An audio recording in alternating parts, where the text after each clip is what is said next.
예, 여러분 안녕하십니까? 황교안입니다. 오늘도 황인학 박사와 함께하는 황교안의 경제 이야기 시간을 진행하도록 하겠습니다.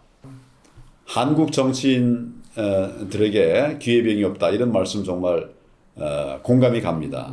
내 사전에 실패는 없다 이런 말 떠올리게 되는 건데요. 아주 재미있는 표현이라고 생각합니다.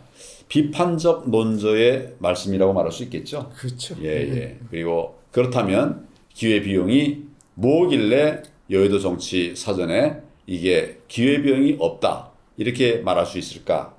그걸 한번 좀 정리해서 말씀을 해주시면 좋을 것 같습니다.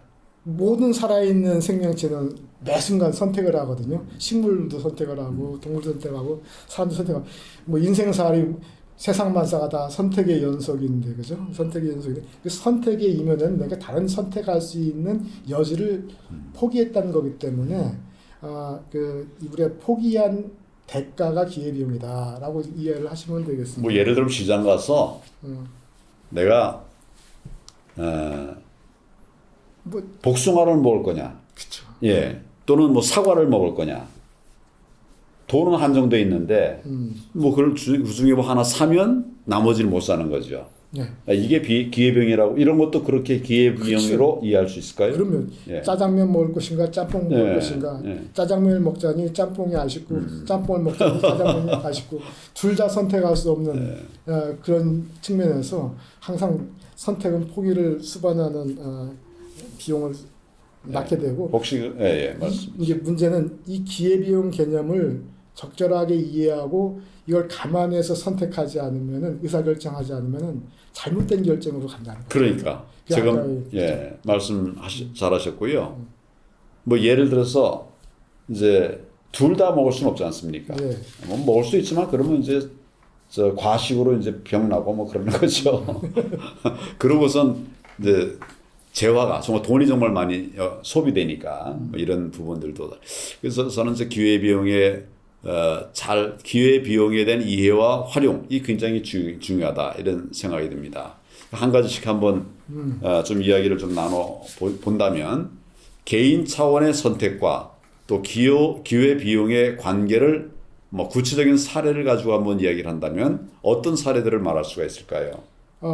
우리 일반인들한테 가장 제가 학교에서도 강의할 때 기회비용 개념이 이제 상당히 중요하기 때문에 경제학 제1과 제1장이거든요. 희소한 나의 시간, 인생 무엇에 우선적으로 집중할 것인가. 지금 정말 제1과 1장에 있습니까? 예를 들면 가장 중요한 얘기다. 그러면 가장 중요한 건데 경제학의 가장 기본적인 경제학은 선택에 관한 합리적 선택을 지원한 학문이거든요. 그래서 이 분야가 미국 같은 경우는 반학기 동안 기회비용만 가르칩니다. 1학년 반학기 동안. 한국에서는 이거 그냥 5분 만에 지나가요 학교에서. 숙제할 기회가 없었는데. 왜 그럴까요? 미국은 그렇게 막 한 학기를 하는데 우리는 5분 기본 만에 개념에 대한 이해를 그렇게 철저하게 제가 미국에서 이제 TA를 해봐서 이제 경험해봤습니다만, 우리 때는 그냥 5분에 설명하고 지나가고 각자 공부하면 됐는데 여기는 이런 사례 저런 사례 가지고 학생들한테 반학기 동안 계속해서 반복적으로 학습을 시키더라고요. 그만큼 남은 인생에서 기회비용 개념을 충실하게 이해하고 적용해야 된다. 이걸 강조하는 것이죠. 그 아까 말씀하시던 거 한번 계속 그러면 그럴까요? 혹시 다 프루스트의 가지 않는 길이라는 시 아십니까? 예, 뭐 말씀 있습니다만 옛날에 많이 봤던 기억이 나네요. 제가 여기 좀 봤는데 뭐 단풍 든 숲속에 두 갈래 길이 있었습니다. 몸은 하나고 길은 두 개이니 둘 다 가지 못하는 것을 안타까워하면서 이런 시가 쭉 있거든요. 나중에 먼 훗날에 나는 어떤 길을 선택하고 선택하지 않은 길에 대한 아쉬움이 남아 있습니다. 이 선택하지 않은 길 그게 기회비용이거든요.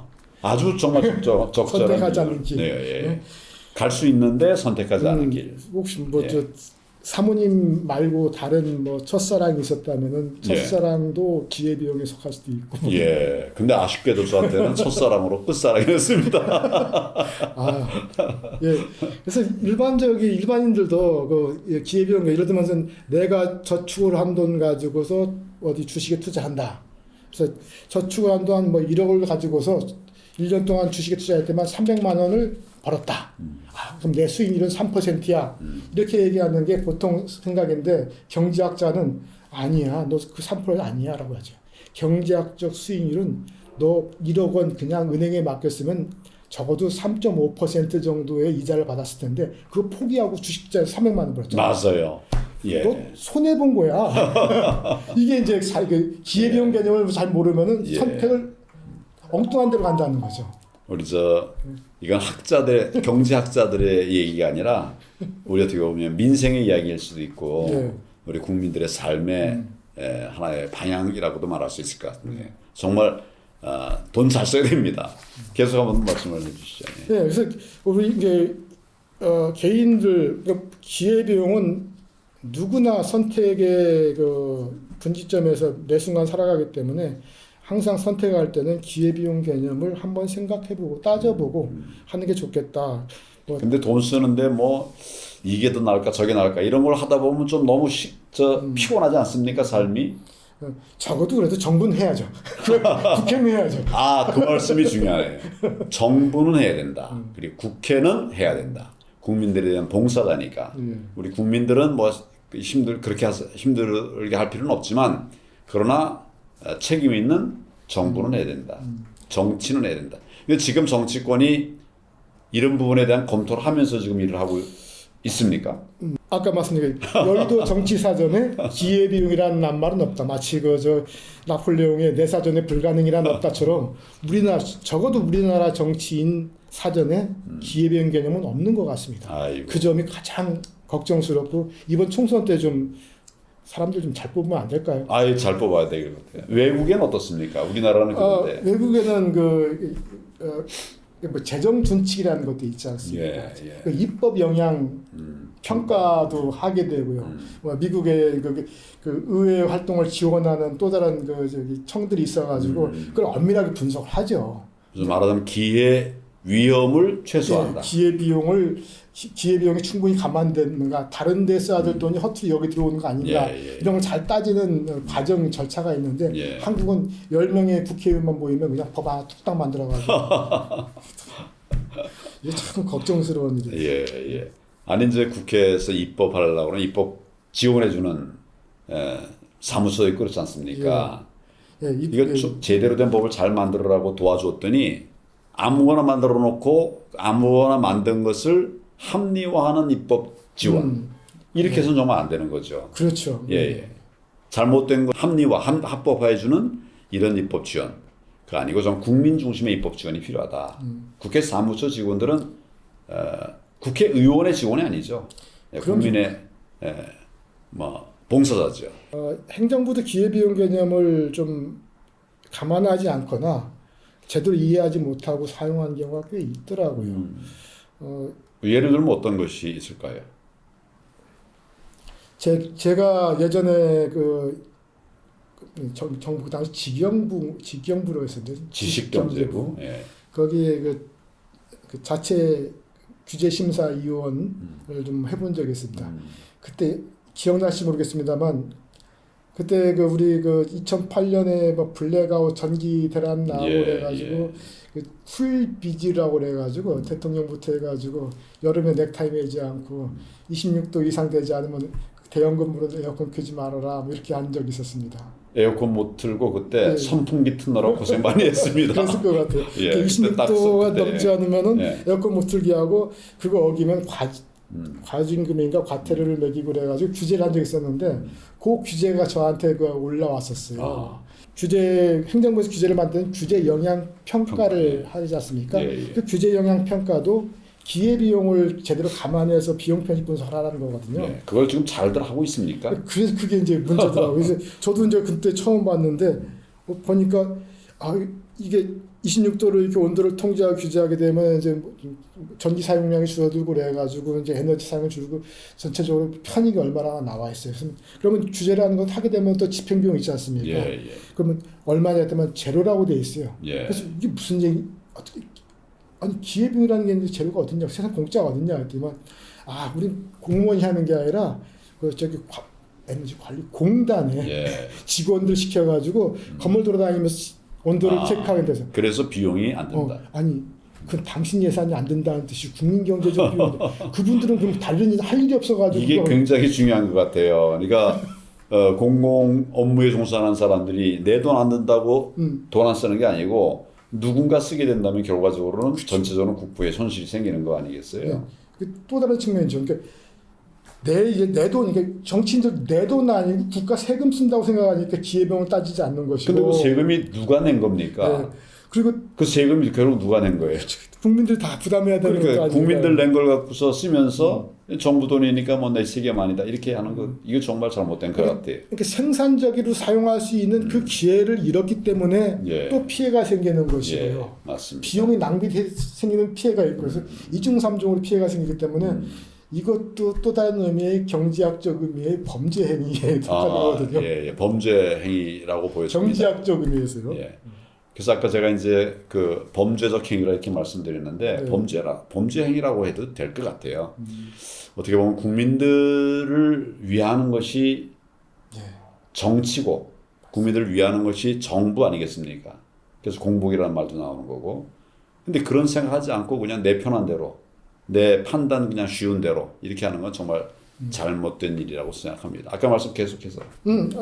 뭐 사실은 근데 그 많이들 이제 그런 부분들이 간과되고 있는 것이 기회비용은 눈에 보이지 않거든요. 예.